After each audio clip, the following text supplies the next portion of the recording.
Boris pushes the envelope. Tried to de-escalate tensions with Macron get turned down childishly. UK Prime Minister Boris Johnson has ordered his team to de-escalate tensions with French President Emmanuel Macron, telling colleagues not to retaliate against what London regards as recent provocation from Paris. Johnson is convinced that Macron is going to win a second term, according to allies, and wants to prepare the ground for better relations after next April's presidential elections, possibly via a new Anglo-French treaty. With Macron reportedly labelling Johnson a clown, amid a bitter row over how to respond to the deaths of 27 migrants who last month tried to reach the UK by crossing the English Channel in a small boat, the idea of any post-election entente cordiale seems far-fetched to some diplomats. Johnson is regarded by Macron as not serious, and the Prime Minister has antagonized Paris on a range of issues beyond migrants, including Brexit and a new security partnership between Australia, the US and the UK that will enable Canberra to build a fleet of nuclear-powered submarines. While Macron's comments have attracted headlines in the UK, they have generated little interest in France. Aside from a row over the UK's allocation of licenses to France's fishermen operating in British waters, French media are much more focused on COVID-19, immigration and relations with Germany.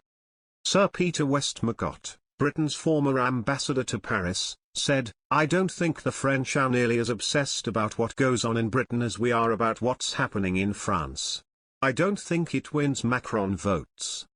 Downing Street insiders do not buy that argument. Johnson and his team expect relations to remain rocky for the next few months, but think that the expected re-election of Macron could offer the chance of a fresh start. Mr. Macron reportedly ranted, "It is very sad to see a great country, with which we could do so much, led by a clown." Johnson has the attitude of a knucklehead.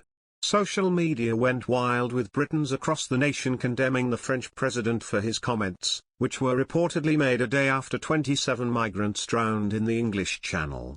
Macron is acting like a spoilt brat who is not getting his own way. Hoping to weaken Boris's resolve to his advantage. Not working. Does it matter whether Macron respects the UK or not? He's a clown and is famous for throwing his dummy out of the pram every single time he doesn't get his own way. Is there anyone who doesn't believe the man's a joke around the world? It's time to concentrate on alternative ports outside of France and sever British-French links.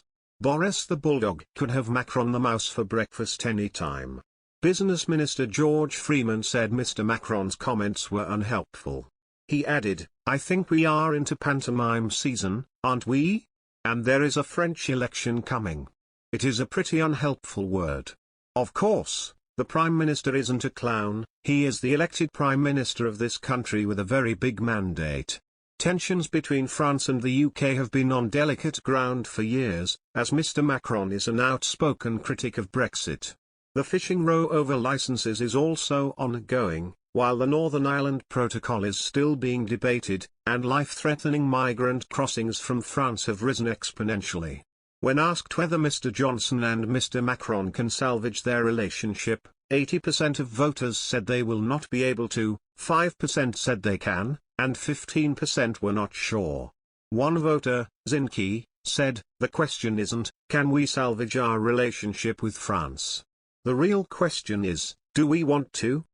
Meanwhile, Jean Castex, France's Prime Minister, wrote to Johnson last week suggesting a possible new framework for cooperation between the UK and EU to tackle the small boats migration crisis in the Channel. But the fact that it was Castex who contacted Johnson, rather than Macron, is an indication of the toxic state of relations between the two leaders. Johnson's allies have floated the idea that once the presidential elections are over, there could be scope for improved relations, possibly through a new treaty between the two sides. British officials said a treaty might focus on defence and security cooperation, building on one part of the UK-France relationship that is functioning well, but also cover science, technology and culture.